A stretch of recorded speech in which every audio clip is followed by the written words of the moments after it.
ఈరోజు పాలకులు ప్రభుత్వంలో పేదలకు ఉచితంగా దాదాపుగా అందించాల్సిన విద్యను దూరం చేసి కార్పొరేట్ విద్యాలయాలను ప్రోత్సహించడానికి వీటిని ఒక రకంగా నిర్వీర్యం చేసే ప్రక్రియ కొనసాగుతుంది.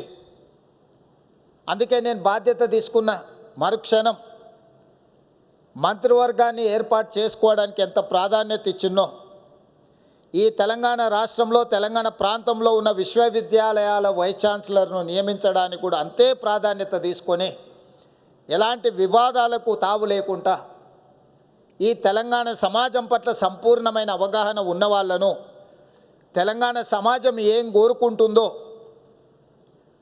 ఆ ఆలోచన అంతా అవగాహన ఉన్న వాళ్ళను ఈరోజు తెలంగాణలో ఉన్న యూనివర్సిటీలకు వైస్ ఛాన్సలర్గా నియమించడం జరిగింది.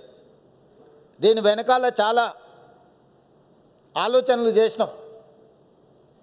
యూనివర్సిటీలలో వైస్ ఛాన్సలర్లను నియమించడము బాధ్యత కాకుండా సామాజిక న్యాయం అనే కోణాన్ని కూడా ఈరోజు ఈ విద్యాశాఖలో నియమించిన వైస్ ఛాన్సలర్ల నియామకంలో మీకు కనిపిస్తుంది. ఒక్కసారి పేరున మీరు గమనిస్తే ఉదాహరణకు 100 సంవత్సరాలు పైబడిన ఉస్మానియా యూనివర్సిటీకి ఏ రోజు కూడా ఒక దళిత సామాజిక వర్గం నుంచి వచ్చిన వ్యక్తి వైస్ ఛాన్సలర్గా నియామకం జరగలేదు.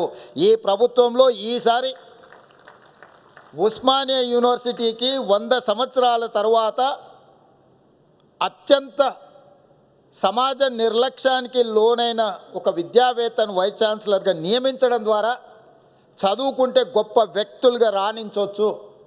ఆ వ్యక్తులు ఆదర్శంగా నిలబడి సమాజంలో విద్యను